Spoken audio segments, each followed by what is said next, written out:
Welcome to Chew on Something, where we chew on something for the taste buds and the mind.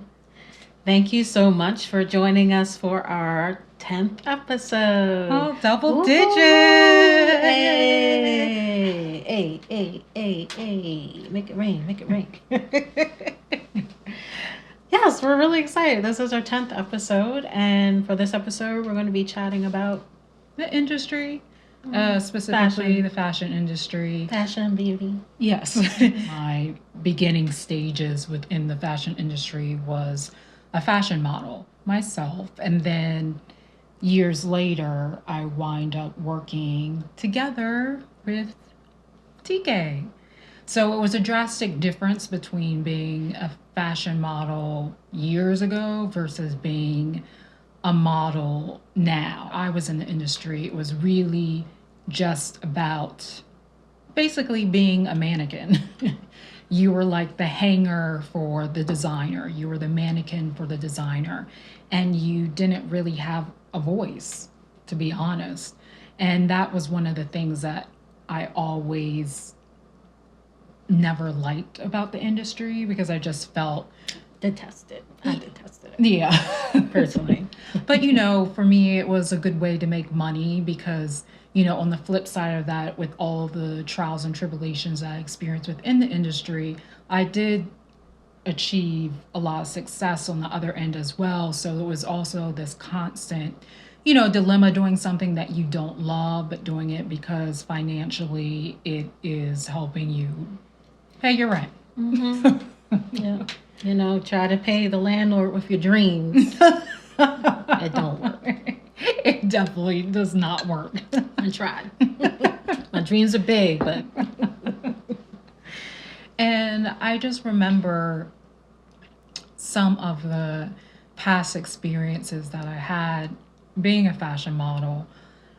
And, to think about it now, I'm so glad that we had a really strong foundation growing up and really taking ownership in situations when we don't feel comfortable. Mm-hmm. I know we were raised to be very vocal and, and also to mind our environment. So if something makes us uncomfortable, someone makes us uncomfortable, say something, speak up. Mm-hmm.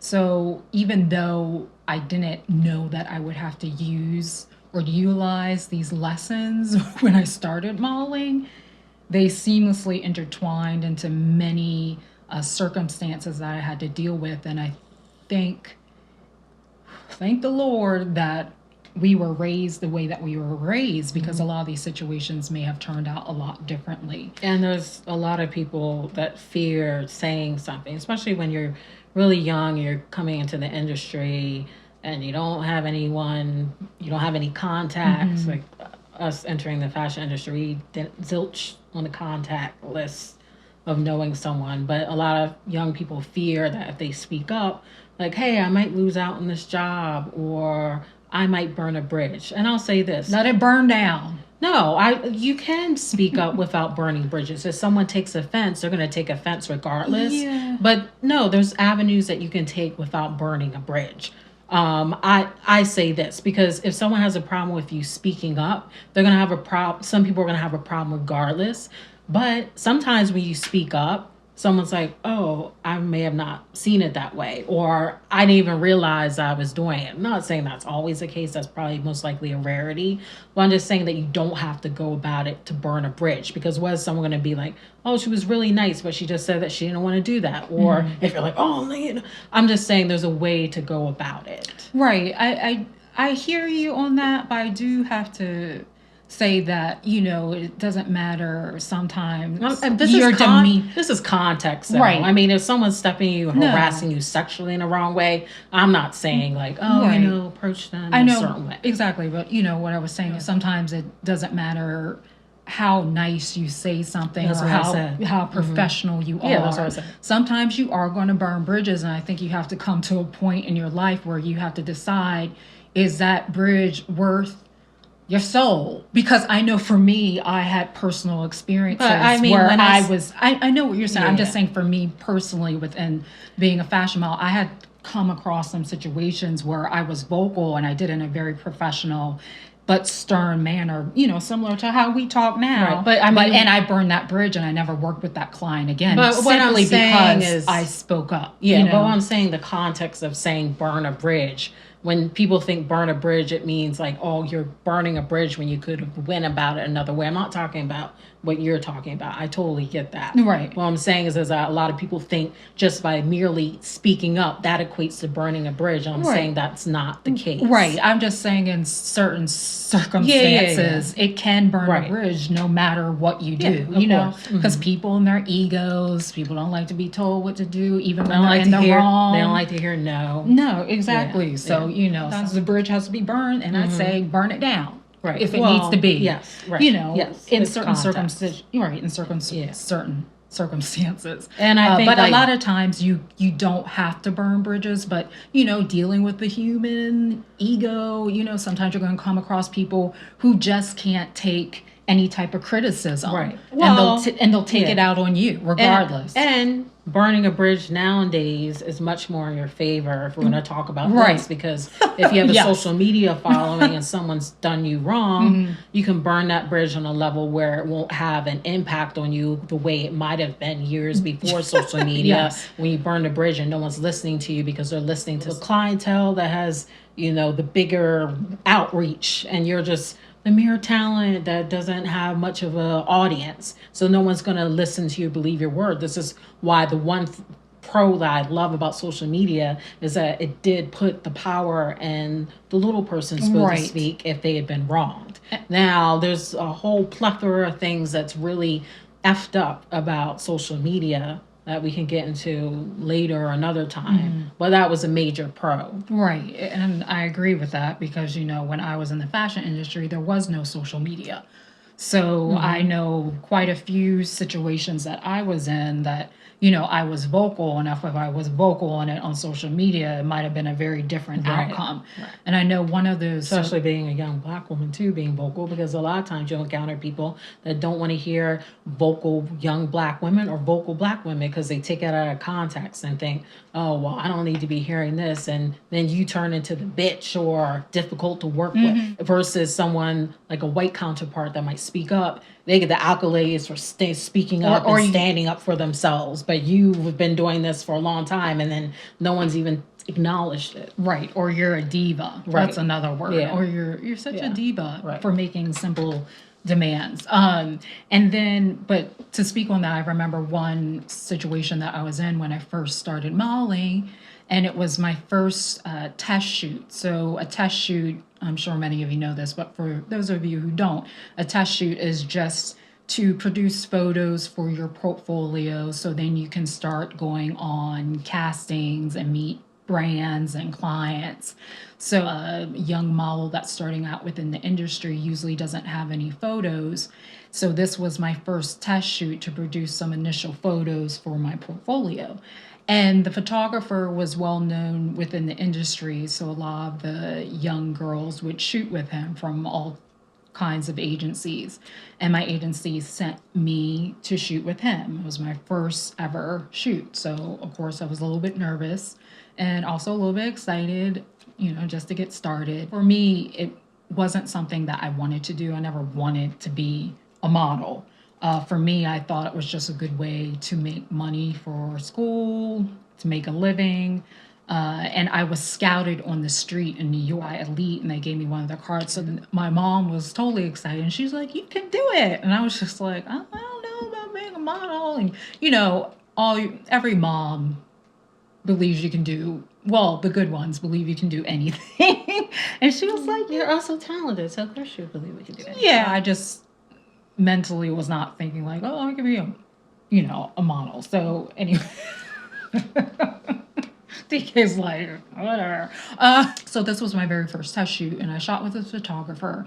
And all the time that I was shooting, he would always hint like, oh, do you want something to drink? And I was like, sure. I thought he meant like some orange juice, maybe some cranberry juice. I love good cranberry juice. Do you have a fresh squeezed orange juice? He's like, yeah, with some mimosa, like some champagne. Some grapefruit juice. I love a good grapefruit. No, he pulled out a bottle of wine, and I was like, oh.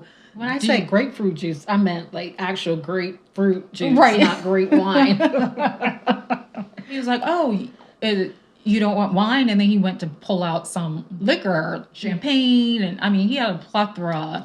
Oh, you don't want wine? As he pulls out the wine glass to pour you. And I was like, oh, no, I didn't mean alcohol. I thought maybe like orange juice or something like that. And he was like, if you want, I can get you some water or something. I was like, water's fine. Because for me, I was working and I don't drink when I'm working. Yep.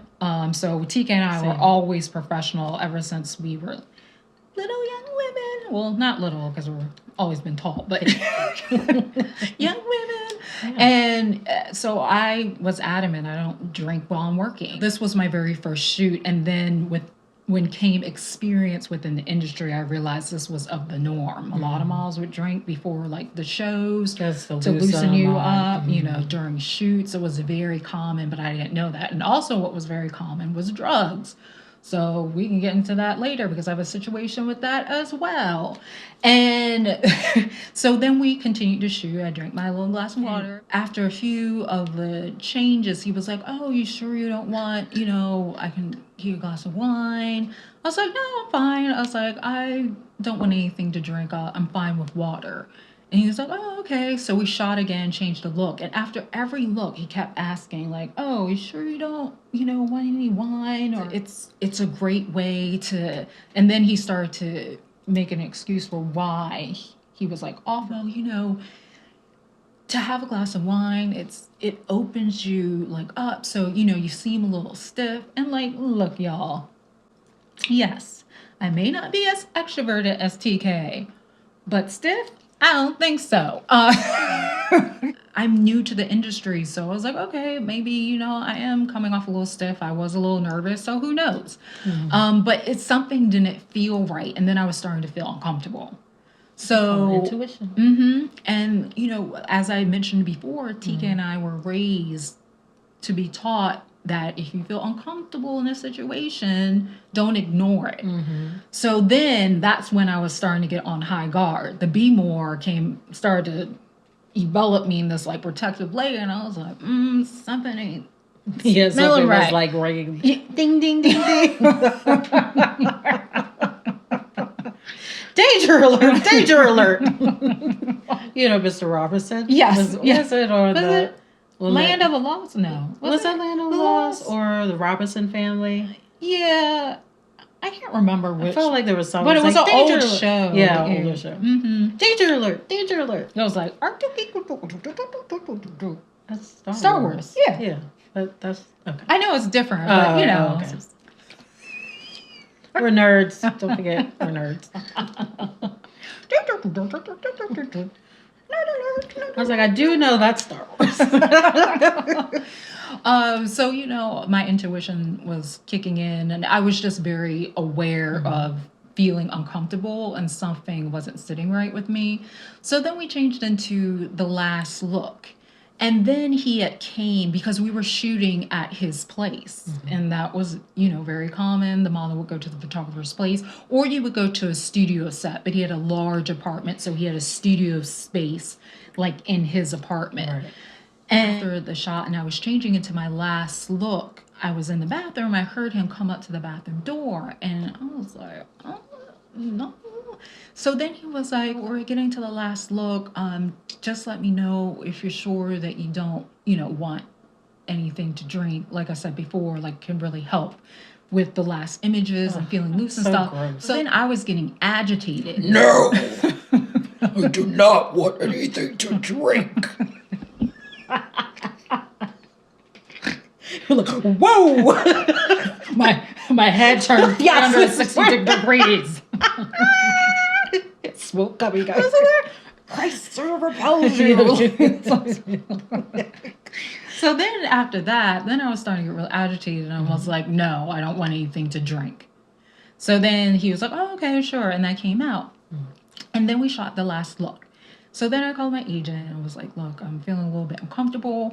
And he was like, oh, it's okay. It's probably just your first shoot. He keeps offering me something to drink, and I don't drink. And he was like, oh, okay. And then the agent was like, oh, well, he's probably just trying to loosen up. So this was a common thing. So that's why it didn't even seem strange. Didn't register. Right. So, but which for is me. a sad, dismal thing. Yes. That's equates to being mundane. Right, exactly. Yeah. That's why you have to have like the right type of agent, because no matter what modeling agency you're with, if you have an agent that is there to bat for you, that can make all the difference. Right. And you're of age, and I would always suggest for parents to have your daughters or your young boys, sons entering a model agency, never let them do a shoot by themselves. Right. Because I was 19 at the time. So I was 19 at the time.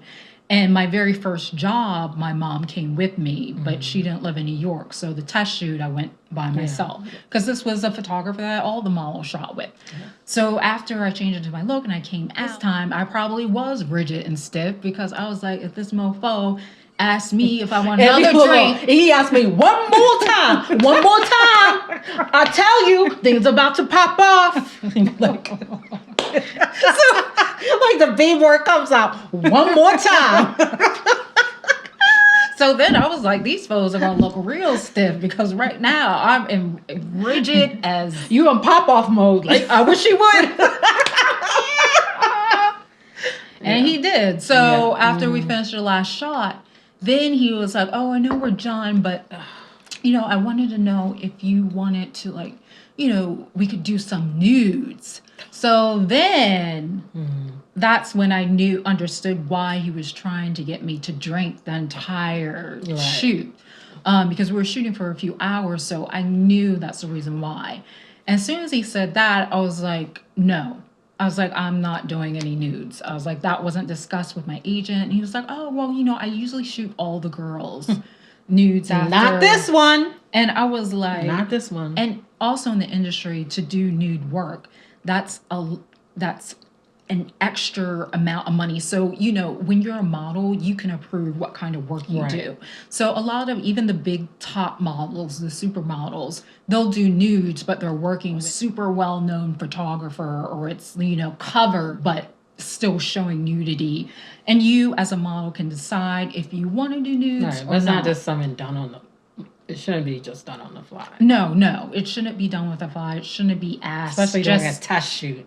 Right. And I mean, you can do nude test shoots, very tasteful nude test shoots. And, that going in. It just doesn't happened a lot, actually. Like, the agents wouldn't know. So that's why you had to be very vocal and transparent with what you want to do. And it's a good thing to know your boundaries before going into the industry. Because a lot of young talent would feel, oh, this is a well-known photographer, so if he wants to do nudes, then maybe I should do them. Right. I shouldn't say no to what he wants to do. Exactly. And that's what he's banking on. Right. And a lot of the young models that start with the industry are not of age. So, a lot of them are coming in, at 13, 14, 15, not coming with a parent. Younger. And 12. And some of the young models are coming from other countries, so they're actually supporting their family. So that's another whole story that could be talked about as well. So then they might feel even more pressure to do something. But for me, I was fortunate not to be in that kind of situation. Well, and for me, it was just about me being uncomfortable and telling a person no, and then them keep continuing to try to persuade me to do something. So then I was like, no. I was like, I'm not interested in doing any news. I didn't discuss this with my agent. And then this is when he was like, well, I do it with all the models. This could really help propel your career and, and let the industry know that, you're easy to work with instead of being difficult. Be like, so, these titties ain't propelling his career today. They gonna stay right in this shirt, okay? So the nerve. The nerve. That's what he said? Yeah, so he was starting to get a little hostile because I was saying no. Wow. And this was my very first test. So after that, I told him, I was like, well, this is what I said. If the industry thinks I'm difficult to work with, then so be it. It was great to work with you. I'm going to call my agent. And I'm going to propel my ass right out this door. Yes. How about that? So, I got dressed. And then as he saw that I was saying no, then he came and he was like, right before I left, I was gathering my things, and he was like, oh, I hope I didn't make you feel uncomfortable anyway. Again, this was just something, it's part of like my artistic endeavor after I shoot the girls. I do nude sometimes of the girls that I think have like a potential to really make it within the industry. So then he was trying to get me like he was backpedaling. Right. Yeah. And then also trying to still persuade me in a way like, oh, he thinks I'm special enough to like really make it in the industry. Yeah. Look, I was just trying to make money, okay? And money to Well, we said like flattery is nice, but don't pay the bills. Okay? Exactly. It does not pay the bills. And I wasn't flabbergasted by the whole fashion industry. Right. I was really there to make money, but not money in a way that it would defile my soul. Right. Or you felt like you were compromising your personal morals. Yes, and I say to each their own, whatever you want to do. Right. But there's for nothing me, wrong with nudity. no, there is not. It's beautiful. There's so many beautiful like models that do like nude work. Right. It's stunning. And you're not underage, but obviously underage nudities, I know that. That's why I was always saying a parent or an agent. An agent that has the talent's best interests at heart, because a lot of times too you can have agents that really care about the talent and agents that don't give a F and just care about the talent. It's gonna make the most money, right? And as I said, like also regarding nude work, later when I was, I think maybe about 4 or 5 years in, I did semi like nude work, but everything was like covered and it was beautiful. So you just have to set your boundaries, but for me I was not comfortable with that at all. And then when I left, I called my agent and I said, like, look, is this the norm? Oh, yeah, it's just like, the norm of the industry. He didn't see anything wrong with it. But again, I did. And then later, I heard he did it with another young model who was like young, and the parent actually had a problem with it. So, good to know the parent. Was the parent there? I'm not sure. I just heard that the parent had a problem. Right. Seems like parent probably wasn't there if the parent. I mean, it seems like he wouldn't do that in front of a parent. Well, maybe he would. Who knows? Yeah. So I don't know the entire situation. That was a situation I felt uncomfortable, and today I'm so glad I listened to like my intuition, because who knows what that person did when girls were intoxicated. You just never know. I remember on another job that I was working with on another shoot. That's something like happened in music. Oh, you had something that happened in music? Like what? Did you want to tell the other story? No, because I want to hear what you were going to say. I was opening up for this well-known artist. I told you the story, and I won't say who, because people will quickly figure out. But it was the producer for this well-known artist. It did like all his biggest hits.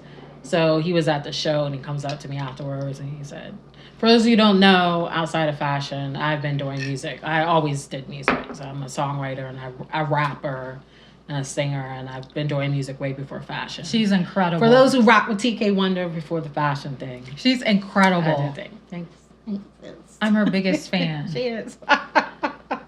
So before she gets into it, she's opened up for Nas, Erykah Badu, Sting, Justice, Prodigy. Yeah, a lot of people. She's incredible. Thank you. Thanks, sis. This can quickly turn into an episode called TK's Biggest Fan Forever. Oh, I love it. You're so funny. So approached me after the show and said, oh, you're really talented and I would love to work with you because this artist is thinking about getting into electronica music, and I was doing electronica music, or I do electronica music. And he said that, it'd be great if you two collaborate. I'm thinking like, oh, this is a really well-known artist. He's legendary, and it would be great to work with him. I was like, oh, yeah, sure. So, I gave him my contact information. And he calls me, and he said, oh, I would love for you to come to the studio. I said, sure. What's the address? Because I thought it was in New York. And he said, oh, it's my studio. It's at my house. And I was like, oh, okay. And he lived further out, like upstate somewhere. And I said, okay. And I said, well, I have a girlfriend and she can drive me down to the studio and, we can collaborate. Because anyone that knows in the music industry, a lot of the big artists have these big studios in their home. Right. A lot of one artists. So the producer's like, oh, yeah, you can come by. We can try to work on stuff. I was like, oh, this is great. So then he starts talking about, like, how sexy he thinks I am. And the bell starts ringing off my head, right? Because anyone knows me, I'm a nerd. I do not like to be like anyone goes, oh, you're sexy. I hate that. I hate being called sexy. I don't like that word. I don't like either. people commenting like, oh, your body looks good from men. I do not like that. I'm not that type of woman. I'm not that. Yeah, women, we're not that type there's of other women. women that like it. And there's nothing wrong with that. But me personally, I hate when men come at me like that. It's I irritating. Like, I'm a nerd. I love humor. I love to read and write and all that stuff. I don't like to hear all that stuff. So I know when a man gives a compliment and he's like, hello, beautiful lady. Like, I love the old school. Yeah, you like, know, very renegade, respectful. Like, not, and keep it moving. You sexy. Like, look at your legs. Nope. No. So when he started saying that, and I said, I was like, oh no. I was like, I'm a big nerd. I'm not sexy. And I said that, I was like, yeah, but I was like, we can work on something. Because for me, like being in the music industry as a young woman, I'm used to being hit on, but not so much so because I always dealt with it on an independent level. So I can say that I did not have to deal with a lot of sexual harassment, especially in comparison to a lot of the female artists that are on a major label level. I'm sure they have to deal with a ton. Right. But also because of what I rap about, I always felt a lot of men were intimidated by that as well, because I don't rap about love and sex. I write about like social issues and, you know, issues that are important to community. And, you know, I've always been down artists for content in that manner. So I felt like a lot of men were intimidated. They always come up and be like, oh man, you're great. Do you write your own stuff? That's another thing. Yes, I write my own stuff. It's because I'm a woman. Anyway. She writes everything. Yeah, I write everything. All I think her songs. I think that if you're a rapper, you should be writing your stuff. I don't believe in ghost writers for rappers, but that's another thing. I feel differently for singers. Obviously, of course, you can have a ghost writer or a songwriter for a singer, but I think when you rap, you should be writing your own stuff because you're telling your own stories. So she's also an amazing songwriter as well. Thanks, sis. Yes. #1 fan. So then he started like going in that direction again, and this was a funny thing. Then he goes, oh, you know, it's a long drive up, so you can stay over if you want. And in my head, I was like, oh, okay, I know where this is going. I was like, no, I have a friend that's coming she'll drive me up, and then we'll leave the same day. And I was just like, okay, well, just get back to me, and, you know, what works in your schedule, best in your schedule. And he could tell because I kept shutting him down. Right. And I wasn't even placating him. You know, I wasn't placating like him flirting. I wasn't flirting back. Right.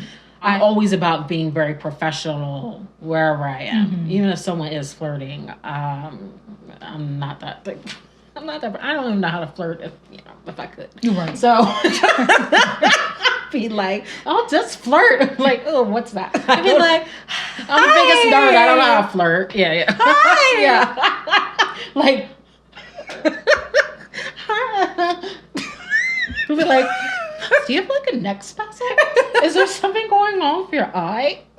It's not even in our DNA. Like, Right. That's fine. And I mean, long story short, I never heard from a guy. I've mostly had to deal with egos in music. I've had a lot of stories about that. Not so much sexual harassment in music, but I had to deal a lot with ego in music. A lot, unfortunately. And it tarnished a few of my business relationships because I was dealing with the male ego in music. And let me tell you, it is a bountiful and it's plenty. It's plenty.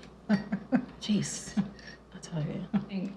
This may also be a good time to go into the break. It sure is. I think like when we come back from the break, then maybe we could go maybe into some of the stereotypes that I had to experience as a Black model within the industry. Yeah, and we could talk about some of the stereotypes we had to deal with working together. I know you dealt with a lot when you were just a fashion model, but we had to deal with a lot even, you know, during the height of social media. Right. We dealt with a lot. So yeah, that'd be a good one to jump into. Yeah. All right, so what? We're gonna jump into this food break. See, I'm gonna make something. It's a cocktail. Oh, it's a cocktail. Oh, it's a cocktail. That was a smoothie. Look, taking your job. She sure is. I'm not complaining, y'all. Like I said, you know, I just sit back and I taste. I do the editing. She does the editing. TK does an amazing job on the editing. Thanks, so sis. I don't mind preparing the food because that's a lot of work to be Anybody editing. know about editing, y'all know. But She's I amazing enjoy it. at it. I enjoy I'm it. glad she enjoys it. I will happily make this food and these drinks. Okay. Cool. We'll see. See you soon. Oh my god, it sounds like a hyena. Sometimes I laugh at my own laugh because I'm like, do I sound like I'm laughing? I don't sound like that. I sound like a witch night.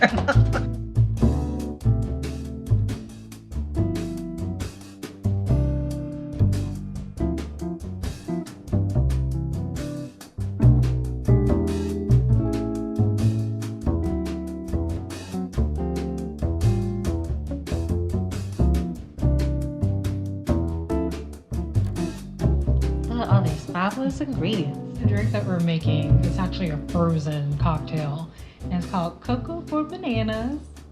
It's a crazy banana because it's spiked up with some whiskey. Sounds sane to me. So we have frozen bananas, coconut flakes, a little bit of almond milk, TK's preference of whiskey. That's not my preference. No? It's just the whiskey. just a whiskey. Okay, so whiskey. My preference is a sponsored one.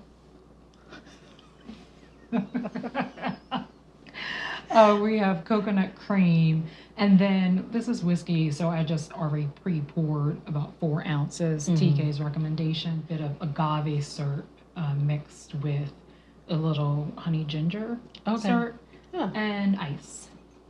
Honey ginger syrup. Yeah. So we're gonna batch all this up. Coconut flakes, and just to let you know, coconut's really good for you because it contains manganese. Nerd alert! Nerd alert! Nerd alert! So it contains manganese, which is very essential for bone health Okay. and also the metabolism of carbohydrates, proteins, and cholesterol. And it's also Sounds high. like a dance. Manganese. I know. Hey, manganese. Do the manganese. The manganese. So it's also high in another antioxidant called selenium, which is essential for protecting your cells within your body. Selenium. And then also coconut oil, unlike all other fruits, is high in fat instead of carbohydrates. Because we all know carbohydrates, your body processes it into sugar. So coconut is actually high in fat, not Like carbohydrates. Good fat? Mm-hmm. Good Yeah, fats. I mean, I think over the years, fats have really gotten a bad rap. There's so many like. That's what I said. Yeah. I got fat on me. It's bad rap. I love my fat. Especially certain fats are very healthy for you. Like, I don't know if you watched this show or heard this show called Alone. Have you heard of it? Called Alone on the History Channel. Oh, is this like It's about survivalists Yeah, the survivor that go show. out and they compete, and whoever is the one that's standing alone at the end. Oh, so the they, one that has more fat. Right, so they have to hunt all their own food, and they can find vegetation, but a lot of it's from protein. So, but it has to have protein with fat. So the people that tend to survive are the ones that are like eating salmon because it's high in fat. Like and bears. oils. Mhm. They got hibernate. They need to load up on fat for Yeah, hibernation. yeah. So fat is for us you as a survive. human species is very important. So coconut is high in fat, not carbohydrates. So what we're gonna do is we're gonna throw all this into the blender. But that's a good kind of fat because if you're getting your fat from like cakes and cupcakes. Oh yes, exactly. As much as I would love to. Yes. I love a good cupcake. I know. See, Brenda said that you fats are good for you. Just stuff Yeah. your mouth with cake. Yes. That's Not that kind of fat. differentiate between what kind of fats we're talking about. Yes. Yeah, you know. Because it's like that old saying that calories in, calories out. It's like, eating a Milky Way is the same amount of calories as like eating a banana. No, your body processes everything completely different. Right. So it's completely going to process you eating a cupcake versus eating coconut that's high in fat versus a cupcake that's high in fat. Right. Completely different how your body processes it and what kind of nutrients coconut has versus a cupcake. Exactly. Yeah. TK's like, unfortunately. So we're going to mix all this in. I'm going to put the liquids in first.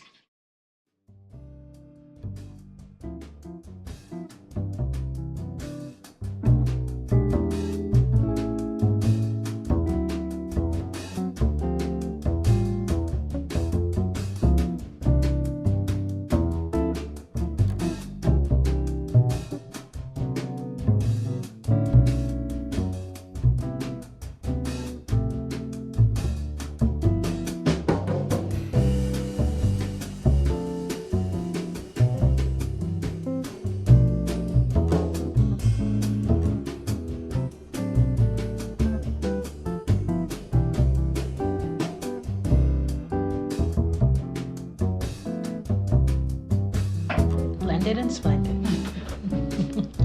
Smells pretty good. Mm-hmm.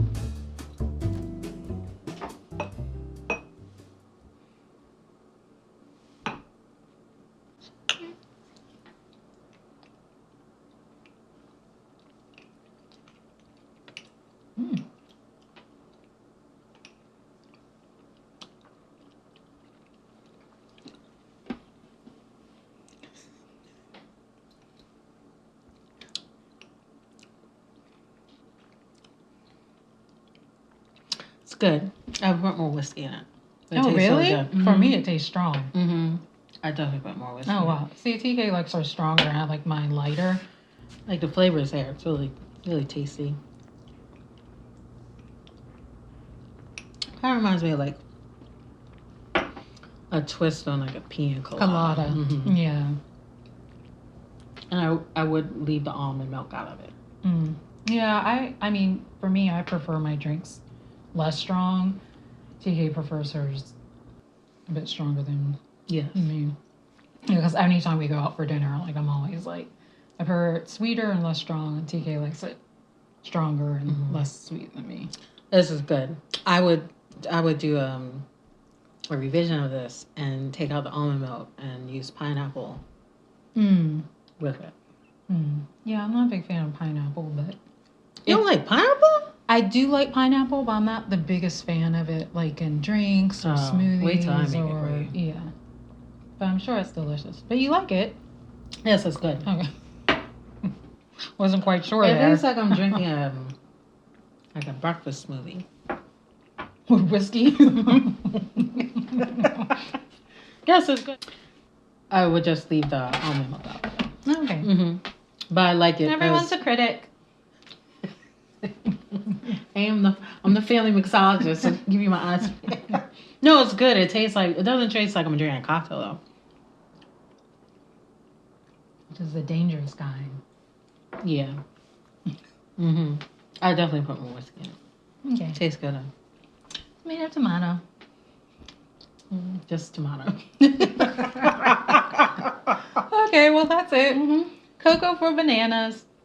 And if you prefer more whiskey, I'll put the exact amounts that I use of everything on our Instagram page, Chew on Something Official. So if you prefer more whiskey or you want to leave almond milk out or whatever your preference may be, you can use that as a guide. And, Yeah. you know. It's really good though. I mean, I am going through it. Yes, you are. I have to take photos, so. Oops. Yeah. All right. Jump Okay. back in the second half. Thanks, sis. It's tasty. You're welcome. It wasn't the break, but it's okay. Can't win them all. That's good. Lime. That's good. Okay, well, that's it.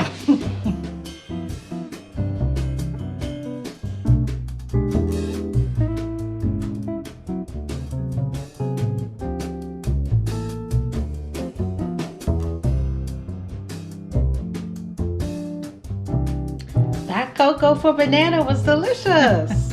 Thank you, sis. Yeah, when I think of a cocktail, first thing that comes to mind is not usually delicious, but because it had so many like food components that you use, Yes. that's why I think it was delicious. Taking my job, taking my mixology job. That was great. Thank you. Really easy to make. And like I said, I'm not a big fan of bananas usually, but ever since you've been doing the frozen bananas, Right. or like bananas that aren't that ripe. Right, exactly. I'm the I same like them when way. they look green on the outside and you peel them and they're firm, Yes. not mushy. Yeah, no one likes a limp. Some do. No one wants a limp banana. A lot of people like mushy limp bananas. We only talking about the context of bananas. Exactly. I mean, I don't like a limp anything, but yes, especially in my bananas. Touche! And for the children who may be watching, we're Talking about bananas. I just wake up saying. And for the adults, Whatever you may be thinking. So I'm like, I'm still thinking about bananas. And bless your heart. Yes, bless your heart. I just went down to the gutter. I was like, yeah, that was banging. No, thank you. And, you know, like I said, it's good cocktail, everything in moderation. Right. You won't be drinking at home every night. But once in a while, it's very nice. Yes, of course. So we're going to be transparent. We didn't realize how long we were talking in the first section. And this is what happens normally with us anyway. Yeah. I mean, in editing, so when you see the show, the first part will actually be cut in half to be part of the second part. Oh. The first part, to be transparent, was running close to an hour. Right. But see, Brian and I, we're so used to talking to each other. It felt, because we're trying to keep each section around 20 minutes. Yes. TK was like, I think that was we hit 20 minutes. And I checked the camera. I was like, 50 minutes. I was like, I definitely felt it went a little bit longer, but definitely didn't think it was almost an hour. So when you see this, I'll be breaking up that first part. So some of it will be the second part. So it's just also too, as you spoke about, you know, sexual encounters or, you know, situations that are sexualized because someone's trying to get something from you. That's also very common in the fashion industry as well. So it's very known that models will date people that are from like clients or within the brand or the company to propel their career in certain ways. And I'm not saying that all of it's mutual, because what happens is there's a sense of power, right? So then this model feels that they have to do certain things to get to a certain place in their career, where normally if that was the situation, they would shut it down. Right. It's mutual, but it's a power play. Right, exactly. Yes. Right. So that's why go out with this person necessarily if they didn't have a certain power or influence. That's why, you know, I mentioned about, you know, the dynamics of power. So a lot of models may not entertain certain situations if this was not the case. And for me, and all types of different industries, not even just entertainment. Right. Yes. But for me, I had boundaries going in, and I wasn't changing those boundaries for nothing. And also for me, my career wasn't the end all be all. So I had this like balance of, even though I wanted to make money, I wanted to be successful in my industry, because the more successful you are, the more high paying jobs that you get. And the more power you have as talent. Right. But then on the flip side, it was just eating my soul. So certain circumstances, I had to say no. For me, there wasn't even an option of entertaining it, because within me, in my core, it was revolting. And again, at the same time, I did have the privilege of having a lovely family that was supportive, and also who I didn't have to support. So that's why I wanted to mention that as well, because, you know, because a lot of young models enter this industry coming from different countries, and they're supporting their families. They're sending money back home. So sometimes they feel that they don't have a certain option. They don't have an option to say no. Right. And they don't have a supportive environment that is conducive to backing up certain choices that they may not want to be entertaining. For me, I was lucky in that sense. And I remember one time there was another situation. You need backup, sis? You give me the address and the time. I'll be there. Early. Yes, early. Because I'm never late. I'm always early. She'll be there early. She might be there before I even call her. Before she's even there. I sense something. I'm here. Where you at, girl? There was another situation where I was shooting for a very large brand, and after we finished shooting, they were looking at the digitals and they were sending it to the client. And then after the shoot, my agent calls me, and I thought maybe my list of castings for the next day, and he was like, "Oh, you know, are you free tonight?" And I was like, "Yes." And my agent was like, "Well, there is a client from the brand that you just shot with that wants to take you to dinner." And I was like, "Oh, okay, great. I love a good meal." All she heard was food, y'all. No, I was like, great. Go on now. I do love food, but Yes, I do love food, and I did hear food first. But then my spidey senses came in, and it was psh, psh, psh, psh, psh, and it was like, question. I was like, oh, okay, well, what is the dinner for? Because, that's, for me, that's strange to be shooting for a client, and then my agent's calling me, and then it's like, oh, there's, the client wants to take you out for dinner, which is not a norm if it's a group setting, because we've done tons of dinners with clients. Even when I was modeling, we would do rap shoots and all that stuff, and you go out with the clients, so fun. But this was an individual client, and he was like, oh, no, it's just, it's one, and I was like, okay. I was like, it's a man. I mean, a woman could be interested too. Hey, I don't know. But he's like, oh, no. And I was like, okay, but why are they asking me for dinner? And my agent was like, because the brand was really big. And he was like, well, I'm not sure, but it could be good just to, make relations with the client. Is this usual? Does he ask every model that they have a shoot with to go out and he takes them out to dinner? My agent was like, no. And I was like, okay, well, so technically this possibly could not be a professional dinner meeting. I was like, I have a checklist first. Does he ask every model? Okay. Is this usual? Okay. And after your checklist, after it reaches a certain point of no's, that's a no. I love it. I can see young Cipriana. Is this usual? Okay. Does he does this all the models? I love it. So then he was like, well, no, but it could be something that's really good for your career, making this, close relationship with the client. And I was like, look, to be honest, I don't feel comfortable with this. It's gonna have to be a no. And then my agent was, okay. He's like, are you sure? Again, he's like, I don't know. You can call me if it's like something else. I was like, to be honest, I don't even feel comfortable putting myself in this situation. So it's just going to have to be a no for me. And he's like, okay, I understand. He didn't push me or anything. But, that's a norm in the industry. Did you still get the job? Oh, I finished the job. Oh, you finished? Yeah, so they saw the digitals and then I got called after the shoot. So, I didn't work for that client again, but I did get paid.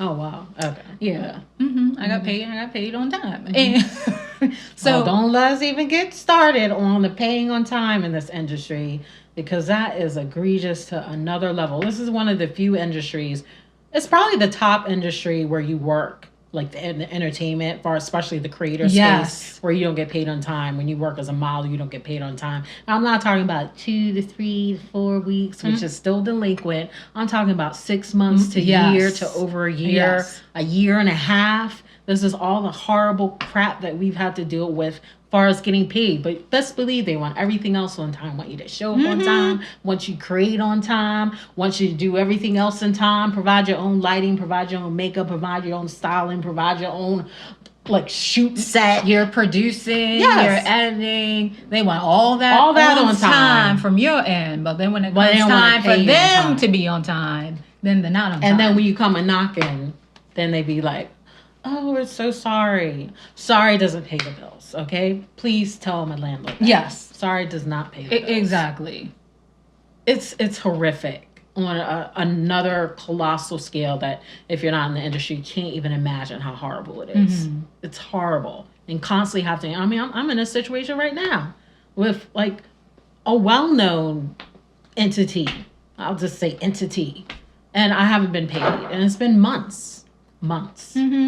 Fighting to get your own damn money. The top companies in the world. Yes. Fighting to get your own money. So surely that they can afford to give you your money, but you're fighting to get it. That's how ridiculous this is. Because they took their percentages. Oh yeah. And if it's gonna be much longer, then I'll be writing names. I'll be posting names on social. Because it's ridiculous. And that's the only way that you get your money. It's if you start calling people out for it. Right? And as of now, I've been very patient. I've been very courteous and been very nice. And at some point, how much nicer do you have to be when you're the one that's being screwed over and they're not being nice by saying, oh, we're so sorry. Sorry doesn't mean anything. Apologies don't rectify the situation if you're not paying your talent. Yeah, words mean nothing. Actions mean everything. Yes. And I'm the one who comes out of pocket when I have to no longer be nice. And I'm always nice. You know, I always try to be nice, even in difficult situations. But when it comes to my money and I'm not being paid, then nice kind of flies out the window after months and months and months of being nice and patient. And this is one few industries that I think this is the top industry where people have to deal with delinquent payments like that. It's if you're not in this industry, it will blow your mind how much it happens and how often it happens and how it's acceptable. But everyone else gets their cut, you know, but the talent. Right. And, you know, and sorry, I went on for a rant. we talk about that. It's a different topic, but it's all part of the industry, you know. Industry. Something that we currently deal with. Yeah. Something we still currently. I mean, we work with so many brands, and we've had so many good relations of brands paying on time, paying early. I was shocked. Like, we worked with this one big brand, and they paid like within the week, and it was a large sum, and I was shocked. Yes. Shocked. So there are some companies, brands, clients that really value their talent, the people, the creatives that they're working with, and understanding that they want us to be on time on our side. So then in return, they're on time with paying. Right. And, you know, so we've had really great experience. But then on the flip side, as TK said, we've had horrible situations. Yeah. And luckily, you know, and TK... Negligence, you know, running amok. Negligence running amok.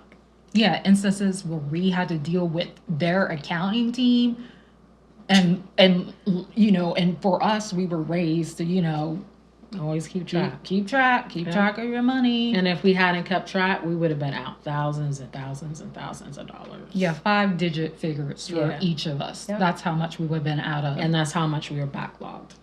Yep.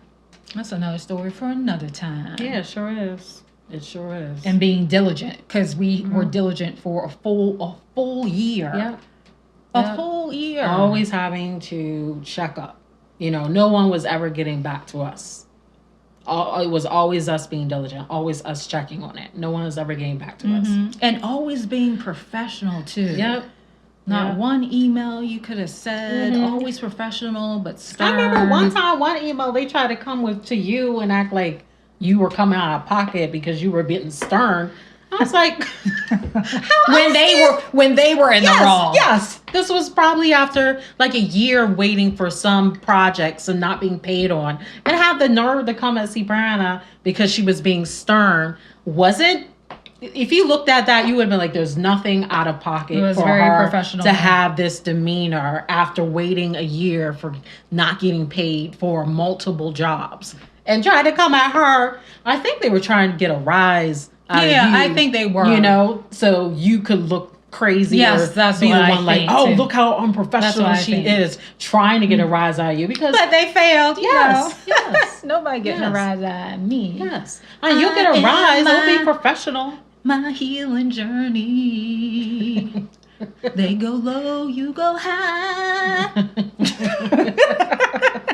And let's make it physical. You go lower.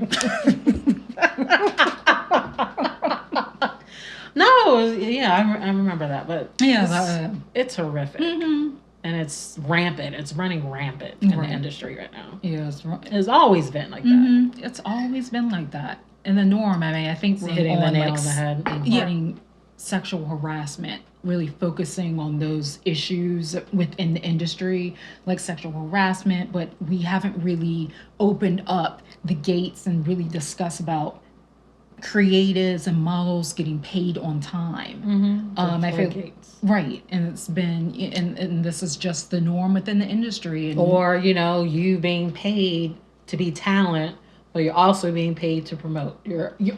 They expect an all-encompassing package. Yes. But you're doing everything, right? So back in the day when you had a talent, but you would also have a team that would do your hair, that would style you, that would do your makeup. They'd have a scout. A set designer for the shoot. Yeah, to scout the location. But now talent does all of these, but just gets paid as talent. Right. But not even just gets paid as talent. You just get paid to contingent of how many likes you get. Right. So it's not even based on your talent anymore. It's just based on publicity. So I think this is a way to sort of overlook PR companies and have the talent do everything. So back when you had multiple people doing those jobs, now talent's got to be the stylist, they got the makeup artist, they got to be the hairstylist, they got to be the set designer, they got to be the lighting person, they got to create the content, they got to edit the content. They gotta be the producer. Right, and you're only paid depending how many likes you get on your post. And don't you get started on the algorithm. It's like such a vicious cycle. Yes. It's like, I wish I could do like editing where like fire would come out of my head. Like, Or your head would it's explode. so frustrating, y'all. So frustrating. Yes. Oh my gosh. So we were discussing and saying, since we have so much to talk about in this topic, before I go into another one, because it's not far away. My rant's down the street like, hey girl, I see you. I'm ready for you. Yeah. I'm like, I'm ready for you too.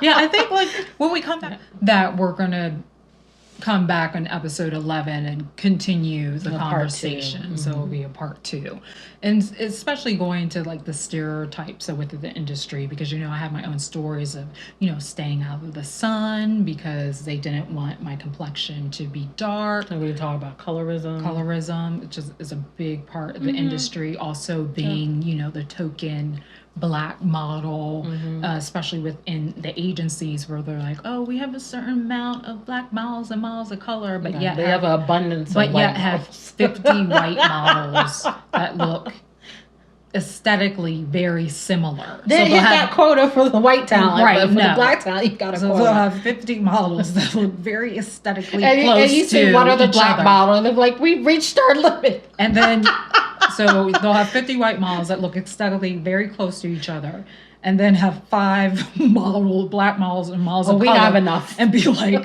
oh, we have, this certain kind of look, so we don't need any.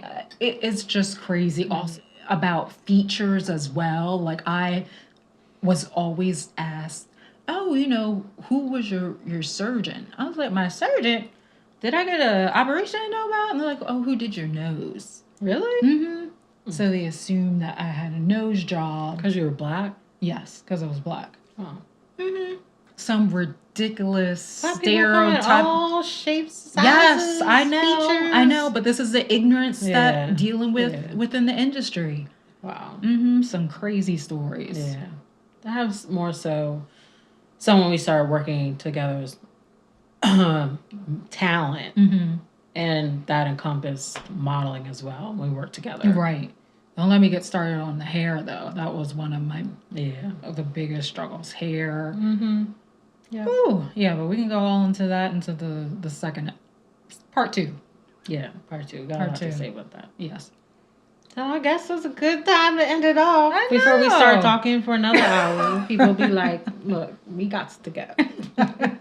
We got to go. We got to get out of here. Go on and get.